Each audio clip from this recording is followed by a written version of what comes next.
ಇವತ್ತು ಒಬ್ಬ ಹಿರಿಯ ಕಲಾವಿದರು ಸುಮಾರು 900 ಚಿತ್ರಗಳನ್ನು ಮಾಡಿದಂಥ ಕಲಾವಿದರು ನಮ್ಮನ್ನು ಬಿಟ್ಟು ಅಗಲಿದ್ದಾರೆ.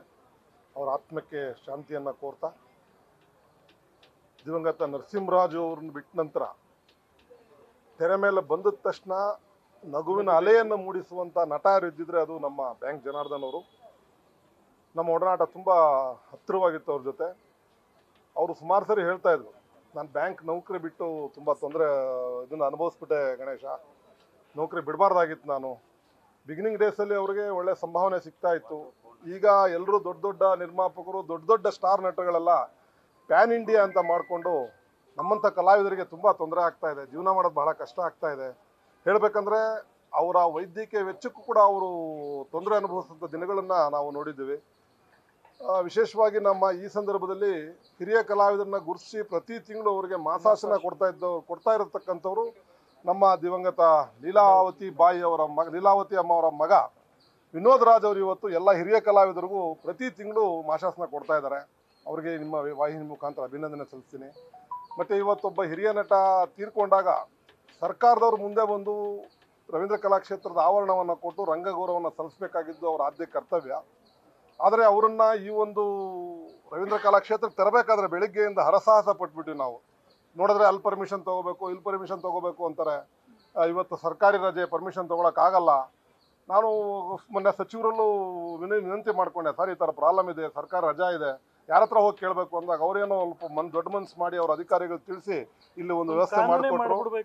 ಕಾನೂನು ನನ್ನ ಕೇಳ್ಕೊಳ್ಳೋದು, ಯಾರೇ ಒಬ್ಬ ಕಲಾವಿದರು ಸತ್ತಾಗ ಯಾವುದೇ ಪರ್ಮಿಷನ್ ಅವಶ್ಯಕತೆ ಇಲ್ಲ, ಸತ್ತಿರೋದು ಗ್ಯಾರಂಟಿ, ಅದಕ್ಕೆ ಪರ್ಮಿಷನ್ ಹಾಕಬೇಕು. ಕಲಾವಿದರು ಸೇರಿ ರಂಗಗೌರವ ಸಲ್ಲಿಸೋದಕ್ಕೆ ಒಂದು ಅವಕಾಶ ಮಾಡಿಕೊಡಿ ಅಂತ ನಿಮ್ಮ ವಾಹಿನಿಗಳ ಮುಖಾಂತರ ಸರ್ಕಾರದ ಮೇಲೆ ಒತ್ತಡ ಹೇರ್ತೀನಿ. ಮತ್ತು ಕಲಾವಿದರು ಸತ್ತಾಗ ಅವರಿಗೆ ಅವರ ವ್ಯವಸ್ಥೆಗೋಸ್ಕರ ಹಣಕಾಸಿಂದು ಭಾಳ ದುಸ್ಥಿತಿ ಇರುತ್ತೆ, ಅವ್ರ ಪರಿಸ್ಥಿತಿ ಅದಿರಲ್ಲ. ಸೊ ದೊಡ್ಡ ದೊಡ್ಡ ಕಲಾವಿದರು ಸತ್ತಾಗ, ದೊಡ್ಡ ದೊಡ್ಡ ನಟರು ಸತ್ತಾಗ ಎಲ್ಲವನ್ನೂ ವ್ಯವಸ್ಥೆ ಭಾಳ ಅದ್ಧೂರಿಯಾಗಿ ಮಾಡ್ತಾರೆ.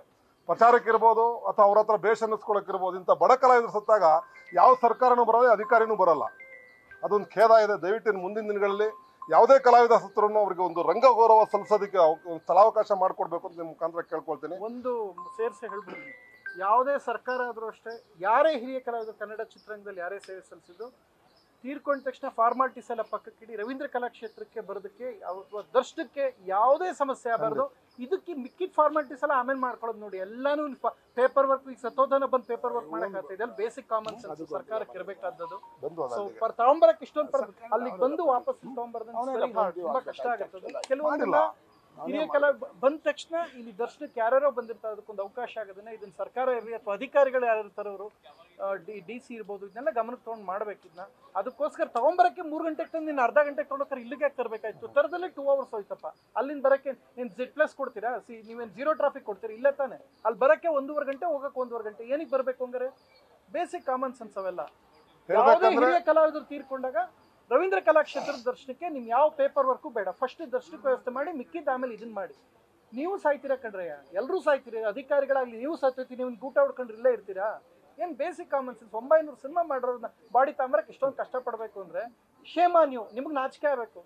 ಅನ್ಫಿಟ್ ನೀವೆಲ್ಲ ಅಲ್ಲಿ ಕಾರ್ಯಕ್ರಮ ಅಲ್ಲಿ ಸ್ಥಾನದಲ್ಲಿ ಇರೋದಕ್ಕೆ. ಒಂದು ಫೋನಲ್ಲಿ ವ್ಯವಸ್ಥೆ ಮಾಡಬೇಕು ಅಂತ ಮನವಿ ಮಾಡ್ಕೊಂಡಾಗ ನಿಜವಾಗ್ಲೂ ಶಿವರಾಜ್ ತಂಗಡಿಗೆ ಮತ್ತು ಅವರ ತಂಡಕ್ಕೆ ನಿಜ ಅಭಿನಂದನೆಗಳು. ಫಾಲೋ ಅಪ್ ಮಾಡಿ ಅವರ ಮಧುಸೂದನ್ ಇರ್ಬೋದು, ಕಿರಣ್ ಇರ್ಬೋದು, ಅವರ PSಗಳು ಬಹಳ ಸಪೋರ್ಟ್ ಮಾಡಿದ್ರು. ಅವರಿಂದ ಇವತ್ತು ಇಲ್ಲಿ ಒಂದು ವೇದಿಕೆ ಕಲ್ಪಿಸ್ಕೊಟ್ಟಿದೆ. ಅವರಿಗೆ ನಿಜವಾಗ್ಲೂ ಅಭಿನಂದನೆ. ಸಾಂಸ್ಕೃತಿಕ ಇಲಾಖೆ ಸಚಿವ ಶಿವರಾಜ್ ತಂಗಡಿಗೆ ಇರೋದಕ್ಕೆ ಅಟ್ಲೀಸ್ಟ್ ಪರವಾಗಿಲ್ಲ. ಅಧಿಕಾರಿಗಳು ಸ್ಪಂದಿಸ್ತಾ ಇಲ್ಲ, ಅದೊಂದು ಲೇಟ್ ಮಾಡ್ಬಿಡ್ತಾರೆ. ಬಾಡಿ ಅಲ್ಲ ಒಂದು ಅರ್ಧ ಗಂಟೆ ಕಣಪ್ಪ, 3:30 ಎತ್ಕೊ ಹೋಯ್ತಾರೆ. ಇಲ್ಲಿ 3:30 ತಗೊಂಡೋಕೆ ಏನಕ್ಕೆ ತರಬೇಕಾಯ್ತು ಇಲ್ಲಿಗೆ? ಅದೆಲ್ಲ ಬೇಸಿಕ್ ಕಾಮನ್ ಸೆನ್ಸ್. ಅದು 900 ಸಿನಿಮಾ ಮಾಡಿರೋಬ್ಬ ನಾವು ಅಲ್ಲ ಪ್ರಾಪರ್ ಆಗಿ ಯಾವುದೇ ಕಲಾವಿದ ಸತ್ತಾಗಲೂ ಕೂಡ ಕನ್ನಡ ಮತ್ತು ಸಂಸ್ಕೃತಿ ಇಲಾಖೆ ಗೌರವಯುತವಾಗಿ ನಡೆಸ್ಕೊಳ್ಳುತ್ತೆ. ಇದುವರೆಗೂ ಕೂಡ ಯಾರಿಗೇನು ಆ ಥರ ಇದು ಮಾಡಿಲ್ಲ. ಬಹುಶಃ ಹೊಸದಾಗಿ ನಿರ್ದೇಶಕರು ಬಂದು ಇನ್ನೂ ಒಂದು 10 ದಿವಸ ಆಗಿದೆ. ಅವರ ಕಮ್ಯುನಿಕೇಷನ್ ಮಾಡೋಕ್ಕೆ ಕೆಲವು ತಪ್ಪಿರ್ಬೋದು. ಕಲಾಕ್ಷೇತ್ರದ ಕಮ್ಯುನಿಕೇಟ್ ಮಾಡಿದ್ರೆ ಯಾರಿಗೆ ಯಾರು ಮಾಡಿದ್ದಾರೆ? ಕಮ್ಯುನಿಕೇಟ್ ಮಾಡಿದ್ರೆ ಸರ್ಕಾರ ಎಲ್ಲ ರೀತಿ ಯಾವುದೇ ಸರ್ಕಾರ ಇದ್ರೂ ಅಷ್ಟೇನೆ ಕಲಾವಿದರಿಗೆ ಯಾರು ಕೂಡ ಕಲಾಕ್ಷೇತ್ರದಲ್ಲಿ ಬೇಡ ಅಂತ ಇದುವರೆಗೂ ಹೇಳಿದಂತಹ ಉದಾಹರಣೆ ಇಲ್ಲ. ಹಾಗಾಗಿ ಇಲ್ಲಿ ಎಲ್ಲೋ ಕಮ್ಯುನಿಕೇಶನ್ ನಲ್ಲಿ ಸಮಸ್ಯೆ ಆಗಿರ್ಬೋದು. ಕಮ್ಯುನಿಕೇಟ್ ಮಾಡ್ತಾ ಇದ್ವಿ. ಶಿವರಾಜ್ ತಂಗಡಿಗೆ ಅವ್ರು ಹೇಳಿದ ತಕ್ಷಣ ಮಾಡಿದ್ರು ಅಂದ್ರೆ ಹೌದು. ಶಿವರಾಜ್ ತಂಗಡಿ ಅವರೇ ಸಂಬಂಧಪಟ್ಟಂತ ಸಚಿವರು. ಅದಕ್ಕೆ ಅಭಿನಂದನೆ ಸಲ್ಲಿಸ್ತಾ ಇದ್ದವ್ರಿಗೆ. ಸರ್ಕಾರ ತಪ್ಪು ಅಂತ ಹೇಳ್ತಲ್ಲ ನೀವು, ಅಧಿಕಾರಿಗಳು ತಪ್ಪಲ್ಲ, ಸರ್ಕಾರ ತಪ್ಪಲ್ಲ, ಬಟ್ ಕಮ್ಯುನಿಕೇಶನ್ ಪ್ರಾಬ್ಲಮ್ ಆಗಿತ್ತು. ಅದನ್ನ ಅವ್ರ ಹತ್ರ ಮನವಿ ಮಾಡಿ ಈ ತರ ಪ್ರಾಬ್ಲಮ್ ಇತ್ತು ಅಂತ ಹೇಳಿದಾಗ 12 ಗಂಟೆ 1 ಗಂಟೆ ನಿರಂತರವಾಗಿ ಒಂದು ಮೆಸೇಜ್ ಕೊಟ್ಟು ಇಲ್ಲಿ ಬಂದ್ರೆ ಯಾವಲ್ಲೂ ಕೂಡ ಇವನ್ ವ್ಯವಸ್ಥೆ ಕೂಡ ಮಾಡ್ಕೊಡ್ತಾರೆ. ಆ ವ್ಯವಸ್ಥೆ ಕೂಡ ಇಲ್ಲಿ ವ್ಯವಸ್ಥೆ ಇದೆ.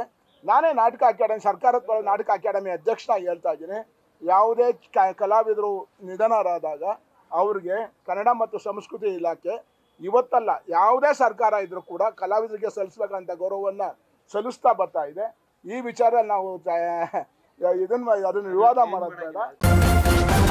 ನ್ಯೂಸ್ ಫಸ್ಟ್ ನಿರ್ಭೀತಿಯಿಂದ ನಿಮ್ಮ ಪರವಾಗಿ.